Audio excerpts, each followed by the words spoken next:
Hello, beautiful people. My name is Nelly Matibe. I'm a therapist, I'm a counselor, I'm a Christian, I'm a daughter of God. I'm looking forward to meeting you on the 1st of November at Maslow Hotel, Sandton City.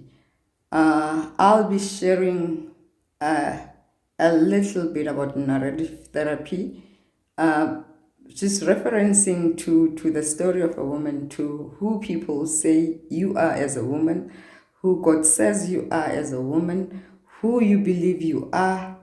as a woman, and who taught you to believe what you believe about yourself. We'll be talking and unfolding who you really are. And after this event, I think you will have a bigger picture or a little depth of who you really are, not what people say you are. You will rise and radiate and be what God says you are, and have a better understanding of who you really are. Alright, motho e motle he, ke yo taba ke ne ke re ke kene fela tabeng eno re fete he. Hey. Na re kene fela tabeng eno ya CRL re fete wena motho e motle, so re ke tla utlwa maikutlo a lona. Tla utlwa maikutlo a lona. Whether o kgahlano le tabe ke buang or not. Hai matsatsi ana ke sa tshaba letho. Yo. E chaile nawo, e chaile. Sa tshaba letho. Re shebile fela ya ntshepisitseng mme wa ntshepahalla ka nako tsohle. Motho e motle, ke fela ko update malaba mona la gana story sa Bishop Mkabateli e leng hore ho utlwala jwalo go la hlekefetsa mogadi wa hae. A bona mogadi wa hae jwalo ka mosadi. Jwale empa hantle o mo bitile ho ya ka mokgo dintho di etsaetseng ka teng. Jwale ke menyenyetsi eo wena motho e motle e ke hlaisang. So ke ho ya ka mokgwa o ditaba di hlaileng ka teng. Jwale Bishop Mkabateli la hlaela mabaloba mona bontsha ga taba eno la fela kwana ene le tlhaselo kgahlano le yena wena motho e motle. Bishop Mkabateli ke moprofeta, ke moruti wa Zion wana motho e motle. Ke engwe wa di branch tse ding kapa ke tla ke branch kapa ke ngwana motho e motle, but ke e wela under umbrella ya Zion. So maloba monana ne ba hlaile le khotleng la dinyewe. So ke bua tabena because Bishop Mkabateli la bontsha hore taba eno e fedile fela ene le ntho fela eneng ile ntwa kgahlano le nna. So Bishop Mkabateli wana motho e motle, maloba monana ke sa ka la bobedi hantle ka la bobedi ene le ha ba ile khotho la bobedi lena le re tswang ho lona e leng la di hele date ya ka ke ena enkhamisa ka dipalo wena motho e motle. Empa he ke yona taba eno ya hore re batla boela ba khutlela hape wena motho e motle lo utlwa gore hantle nye wena ya pele kapa ya morao na. Ya tloela yo taba wena motho e motle ke a feta ka mane ka Theta FM. Ke a gola ena ke la ka e bua taba enana wena motho e motle mane Theta FM ke re ka mora hore moprofeta e mommono na ema moprofeta ona bana ola ai go utlwa ke o ile moya ke ka ho bileng ke lebala le bitso la hae man tla lo hopola Phofedi. Hai so ola qoswa ka peto ngwaneng le yena ntsa a entse ngwana mosadi mono kerekeng mono. Ola qoswa ka peto a kena a kwallwa tjhankaneng a tswa ka beili a tswa ka mabaka ano jwale taba e kileng ka e bua mona wena motho mo tla ke le Theta FM mane ke a hore taba tsena di bohloko ha motho enwa ka go tla tswa ba tlo montsha ene tla ga ha tswa mono o tla ba tswela pele ka mabaka a ya bophelo go sa nahanelwe ngwana eno e leng go mo entse ke tsena e bohloko so go sane victim e tla be gutla ba ngwana eno e mo victimizer hape gore jwale e tla ka gona bua leshano re tla mo utlwa radiong a tla hape mona tlo bua iketsa betere hape ke mono re bone e etsahala thwe kare re tlo bona bomme ka haro kereke ba emela mo profeta wa bona ba re la ha ka ba la ile mona bontsha go yentse ke tseo empa re tlo bona bomme ba emela mo profeta wa bona la ga e bona nthweno jwale ku wena go khutletse Theta FM mo file platform hape ba ratswele pele ka mabaka a hae mme godimo o le jwalo re tlo bona hape because morero ko ra tlo recruiter re tlo bona hape batho ba phutheya ba ya go yena hape that's what we're going to see re tlo bona batho ba reka di product tsa hae ba neng ba bua ba re he wa hlanya mo profeta yeno wa hlanya eng wa chawa tima mpa re se re utlwisisa matsatsi a gona ko bane ngwana batho yana a bitweng re bona e ba lehlatsipa so hey modimo ga go ipona hatse a feta motho e motle hey taba ke ena wana motho e motle a re opola he Pastor Mukhuba esale pele ke kena wena Pastor Mukhuba go ke anyane fela ke khutlele mogao wena motho e motle re kena ho ya Archbishop Chabalala wa Believers in Christ wena motho e motle mme ile ngahle ke fetswa mo ya dilemo di 60 o utlwala go hlekefeditswe ke yena Archbishop Chabalala wa Believers in Christ o la qetella hlahletse nyewe kapa butsi nyewe kgahlano le Archbishop Chabalala ba bang ba ke Prof Chabalala wa Believers in Christ so tabeng yana wena motho e motle ntwe re boneng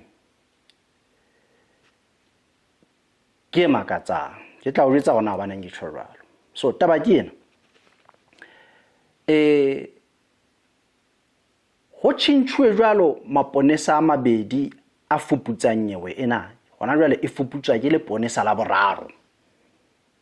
bana mangantsa tshintshwa eno wa pele yena o utlwala gore itse ha qeta go thola dintho kaofela ya ba bana le meeting segogong le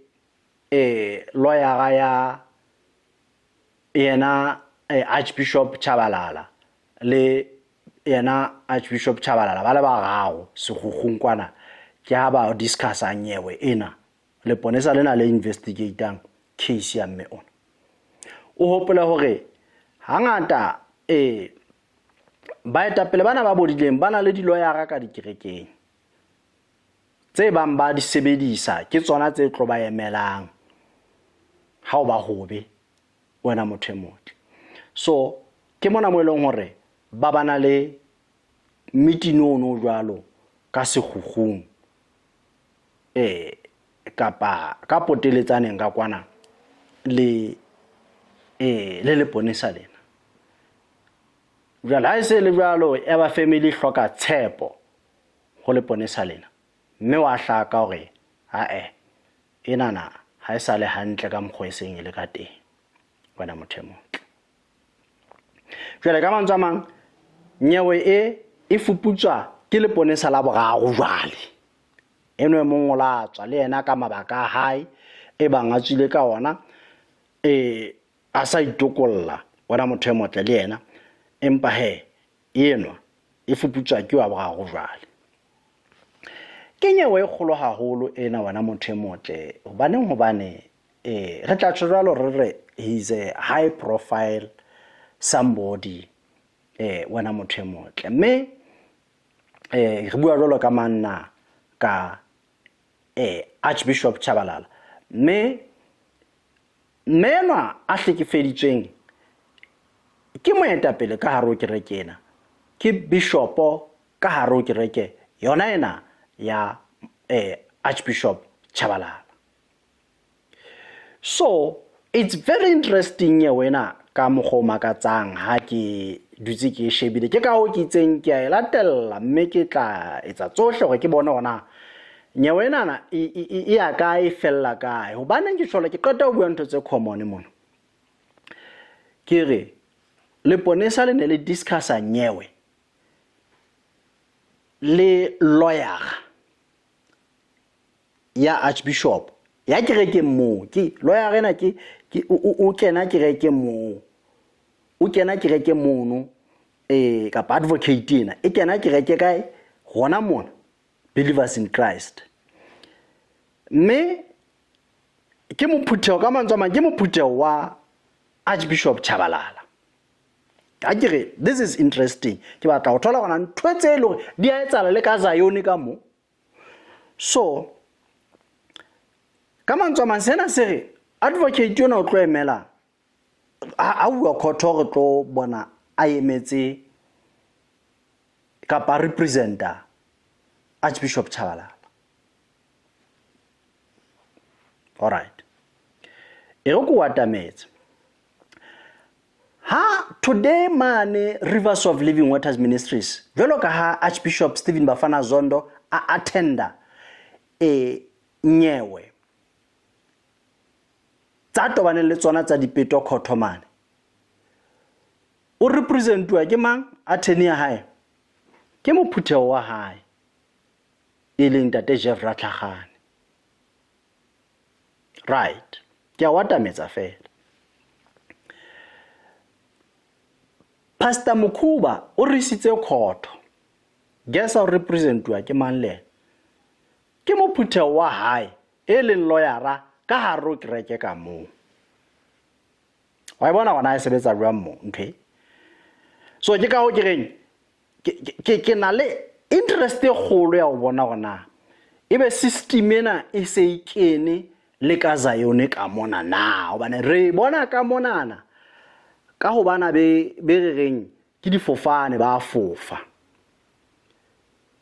ya baeta pele ba yentseng sho ya go ba bana le dilawyer ga pela bona mona so re sa e shebile re batla go bona gona. That's why it's very interesting taba ena wana motho e motle. Okay. So re tla fumana re tla nnetse re ya rutlo rena hobane le ponesa le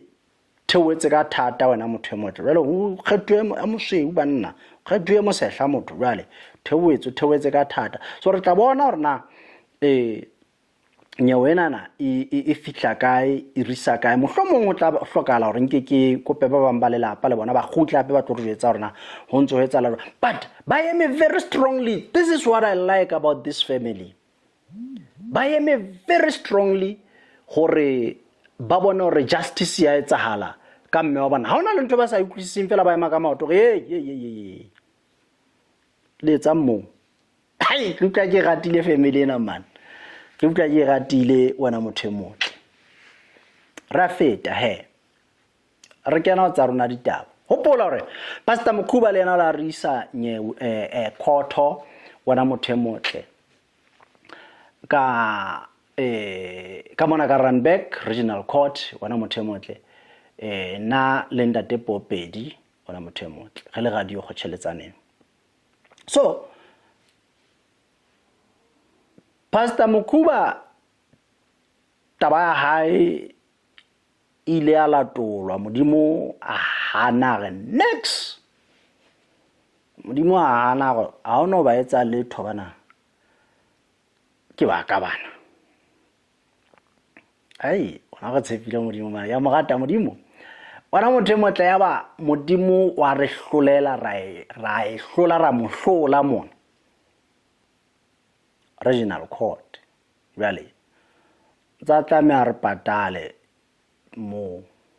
tlameha re patale wa re kolota ntlentle wa re kolota na le ntate Popedi wa re kolota ele ke a bona hana ho utlwa ga khona ja tlampitsa wa ponesa mona tlo nhlekefetsa aga ana ndele tla etsa nna ke tsamaya le modimo ya phelang ke sebedise modimo wa di all nna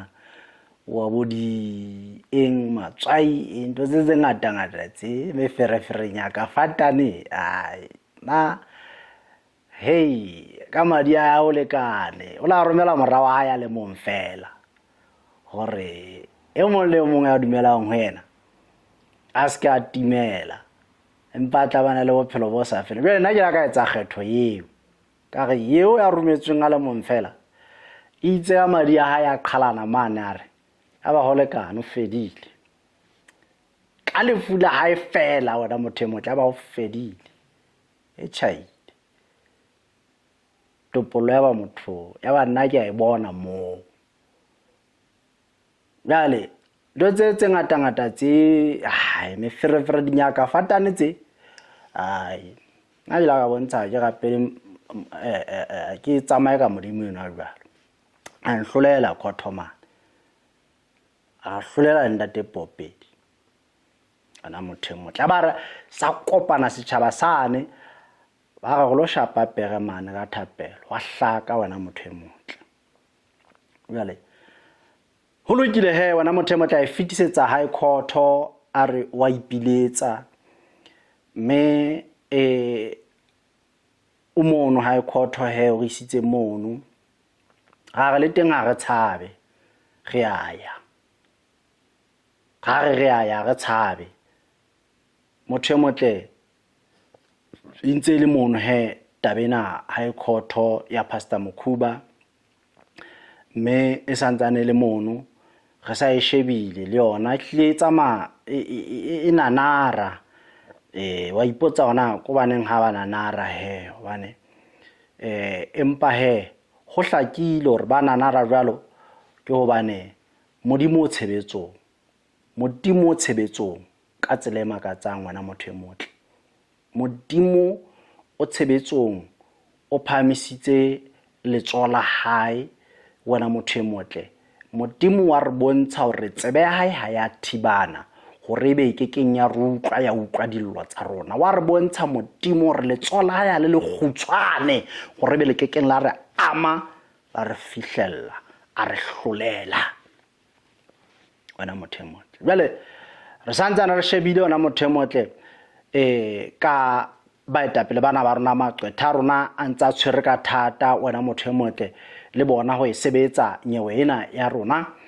le ikgahlano le Pastor Mukhuba so tla le atametsa ne re le jwetse rona ho tla dulwaneng wena motho motle ihle go utlwe modimo rona o reng re tsebe lo rapela re kopaneng hape re fohle ka thapelo le yona ena ntse re tlo e sebetsa jwalo fela ho sena ole ho sena eng re tla etsa kgweletso eno le theweng ke la ka bona ho thewa batho ka East Rand ka bona West Rand thewile bona motho motle ka utlwa Soweto e thewile ka utlwa Valley ya nyolowa ai re tla etsa nthwena hobaneng ya re tshepisitseng wa tshepahala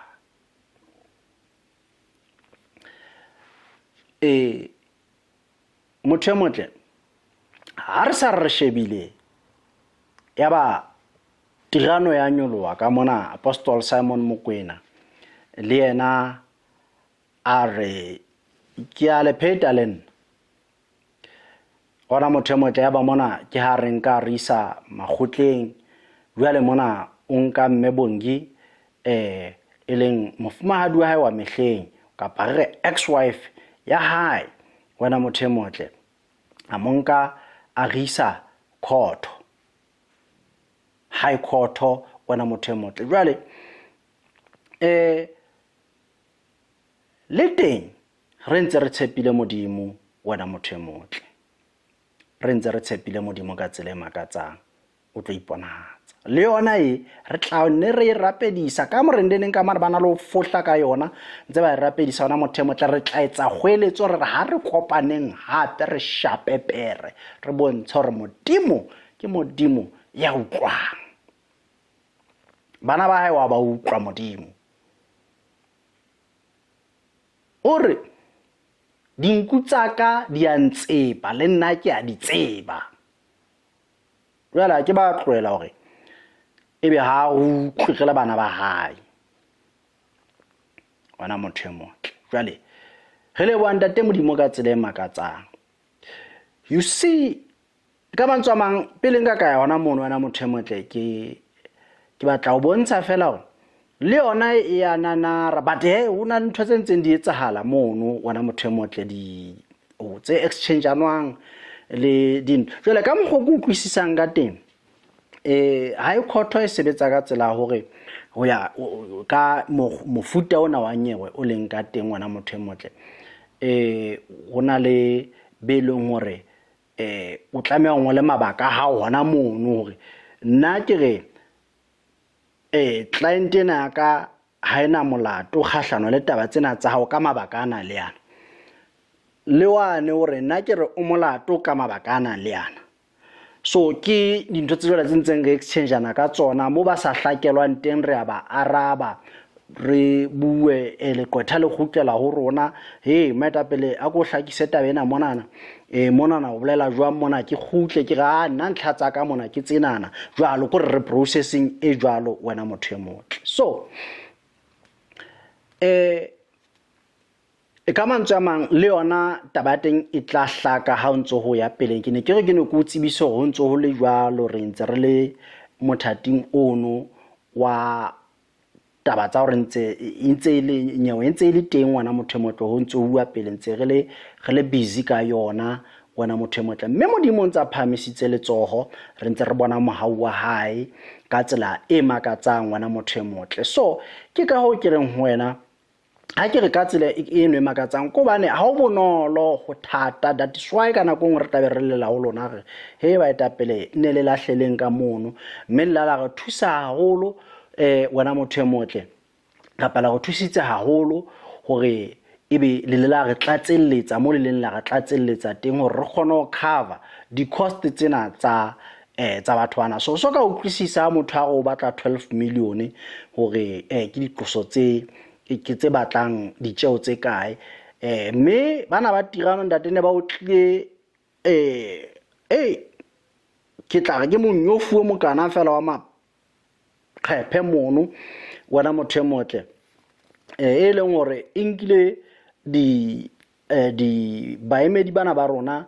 nna go etelele haholo hore ba leke go bala mono hore na ho etsala eng lo analyzer le ho etsang wena motho motle bane ne le qubuhadi ya maqhephe jwale ka lebaka la seno ha eba di qubuhadi jwalo le tsona ntse re o hlotibise letsoho ka pokothong ka mona wena motho motle but ha ke re wena ke la ka tsao le bua ntate modimo ka tsela e makatsang because ke bona ntse re hlolela hodimo ntse le jwalo ha ho bonolo motho motle mamela ha ho bonolo but modimo o motle ka dinako tsohle and modimo wa tshepahala so o tshepahala ka tsela e makatsang because o ntse re hlolela le ona maemong ana motho motle so ra mo leboha ka tsela e makatsang and le ba ntseng ba re supporta wena motho motle bo mme mama Thibe ba re kgothatsa hore ba eta pele le tie mono le mebongi bo mme Amelia wena motho motle bana ba tswang motirano hle ba eme ka matla ba ga le gona o thoganyoloe re tla nyoloa re tlo fana ka mopaki ba rona hantle go tlo bontsha le gona le re tla hlakasha pepege jwale ka modimo ke qala ho bona ntwe tjena ya modimo wa bontsha hore a kekebe a o tlohela a kekebe a o lahla go bontshitse gona ntse re bontsha lona jwalo ga ke ba re tlohela ebile a kekebe a re lahla wena motho motle ke tlatsetso tsa hao thuso ya hao wa re bontsha modimo ga kekebe a re lahla ebile a kekebe a re tlohela bona re hlolela ntho ntse fetang tsena wena motho motle So ha ntate Modimo a retseng hantle, ntate Modimo a re hlolele, a re hauhele, a re qenehele, wena motho e motle. Jwale re tla di bona hore na di ya kae wena motho e motle, mme ntate Modimo a re hlolele man, a re phamise, a re matlafatse, a re matlafatse, a re fe matla, re hlole re fete mona. Ha e bonolo tabena go boetse, ha e bonolo wena motho e motle. O utlwa hore ke diqoso tse pedi tse high court, ke diqoso tse pedi ka mona tse tobaneng le rona re le radio kgotheletsane tsa high court. Empa Modimo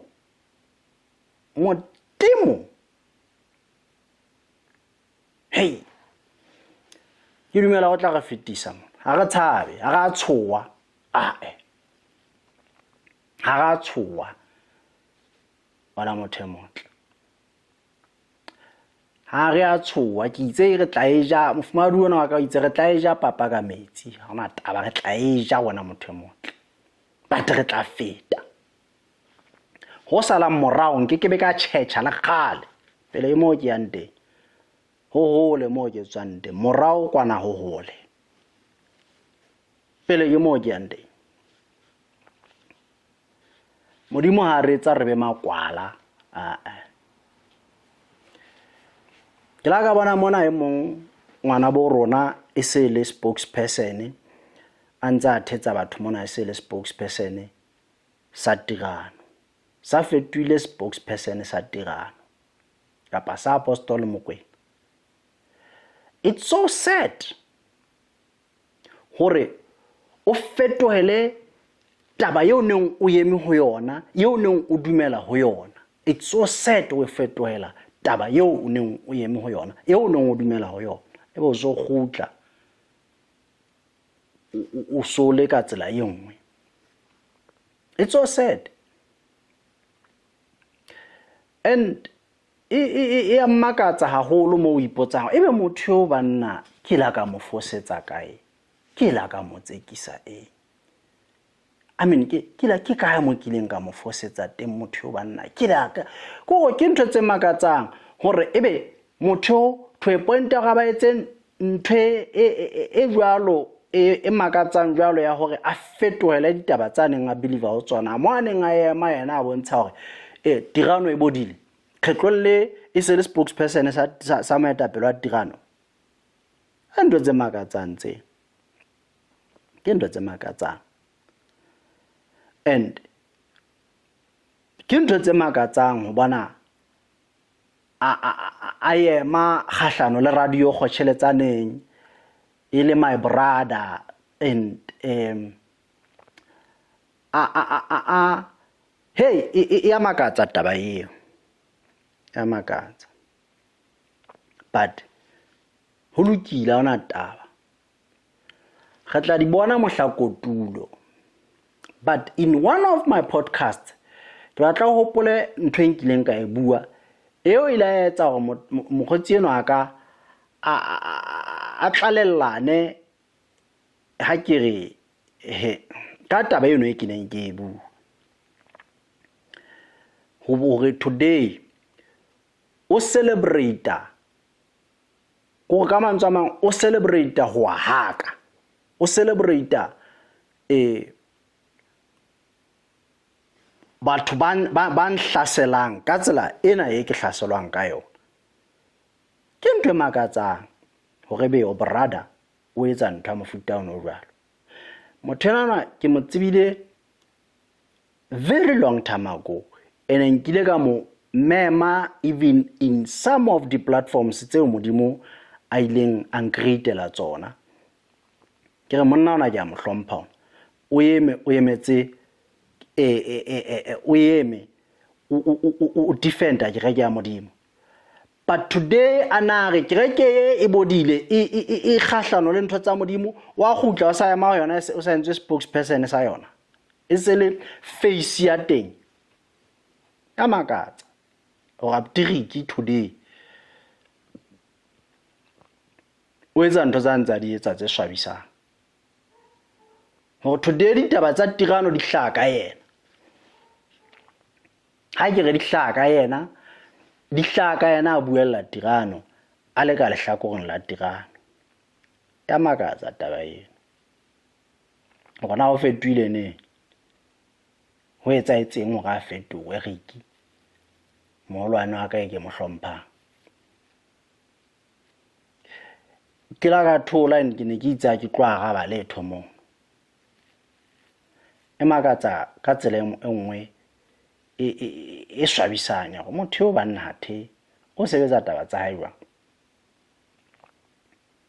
ha ke ra a nke lehlakore la ka ha ke tshwe jwalo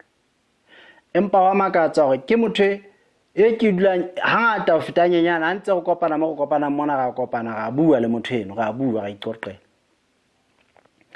en ke batla ho tshore Rykie maloba mona ke ha ntshosa e go go bolelle ke ha ntshosa ntjwetsa hore o no tseba hore ena ya batla ke buena a re o no tseba hore re le khothomane re le hae khothomane re ile ka case ya bishop so o go honna mon wa tseba hore Apostle Mokoena o busy o translate wa di podcast tsa hao ene tlo ba ngwaba e kana ya tokomane o spendile 100,000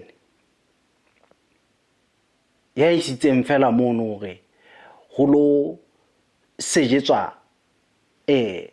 ka ntho tsena so o utlwa motho hantse o ukwana hore o bona o utlwa motho hantse 100,000 ntate hore o tlo sebetsa ka wena ke mo jwetse gare Rykie gobane se ke bone hore o tshoro yena o fitisa molaetsa go itswantswetse tabeng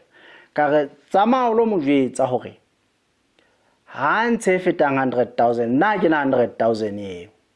o kwe ke na le modimo ya phela ya ntshepisitse mme wa ntshepala go tloa kwa mo ke tswang teng go fitlela ka shekolena le go fitlela modimo o ntshepisitse hore o tla nhlokomela o tla ntshireletsa o kwe so aba re honna ntate wa bona ntho e tlang kgahlano lo wena ka bona hore re monna mamela wa tla o tloepela ka pelenyana gobane jwale wena wa bonahala o nkile lehlakore o sole mathele le leme le moapostola ha etse mabaka hae ha ntshe di 100,000 le nna ke tla etsa mabaka aka le a ntshepisitse so ya makatsa taba Rykie ke tlwella fela mo so sena se re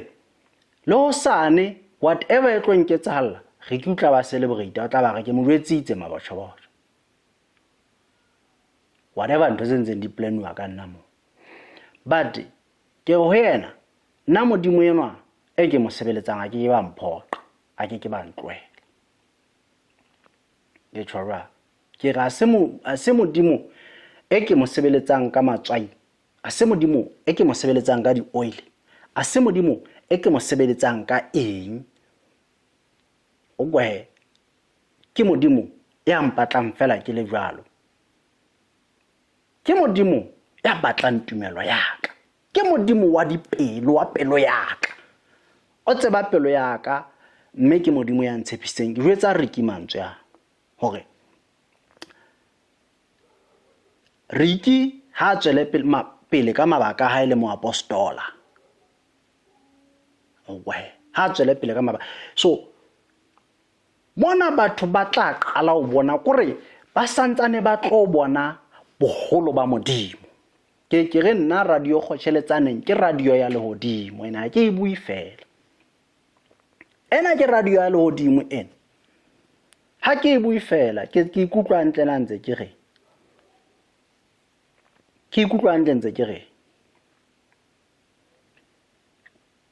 so nna ke na 100,000 wa kwa nna ebile ke a kopa ntse ke re wa mamedi la hlelang ka mo o tlo utlwa ke ntse o kwa ja go kopana go ke ga ke na yona o se utlwa ke batlo bo di 12 million ha ke na yona ma o tla bona modimo wa ka ena o tla mmona ko o tlo bona go modimo ke modimo ya makatsang ke molaetsa ka fela gore ke yone o kana go ngwa so ke tha ke thotse na modimola ke ne ke tlola kana kwana ha ntso bua mabaka na ha o ntso etsang but ke la ka ithuta go ke nke nako go araba ke thole so kana go ngwa so ha ngata wa fetanya ha ke thotsa so go dikarabo dio di teng empa fela ke tlanka nako go araba so re ke monna o lowe ke mang o e lahlile kae moshana eso ha o no re tse kgetlolle o so re tse o lowe ke mang o ntse o tsamaya hantle monna o ntse o tsamaya hantle fela ho senyeile kae ke a o eletsa moshana eso nanto o etsa nga ke qala ho e bona ya ke qala ho e bona la ga bana di etsa la ga ba bangata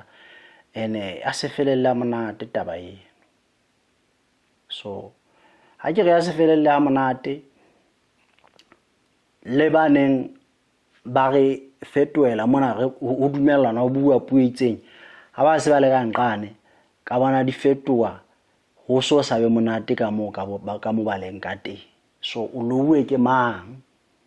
monna ha so sa tsamaya patega di tloella ga tla di bona mohlako tulo motho motle re ntse le kana fela re kopana hape na go nyetla Jesu ke morena maemo ana dumela ka pasa dumele maemo ana dumela ka pasa dumele ka madi a hae re na le tlholo ha ke o taba motho motle. Hello, lovely ladies. My name is Mokhadi Manaka, and I'm so excited to be speaking at the Rise and Radiate Conference on the 1st of November this year, 2025, at the Maslow Hotel in Sandton. I'll be sharing about menopause, a stage every woman goes through, yet one we don't always talk about enough. So together we will discover how to navigate this season with confidence, self-care, and joy. So don't miss it. Join us for a powerful day of learning, laughter, and inspiration. Because remember, menopause is not an ending. It is a powerful new beginning. See you there.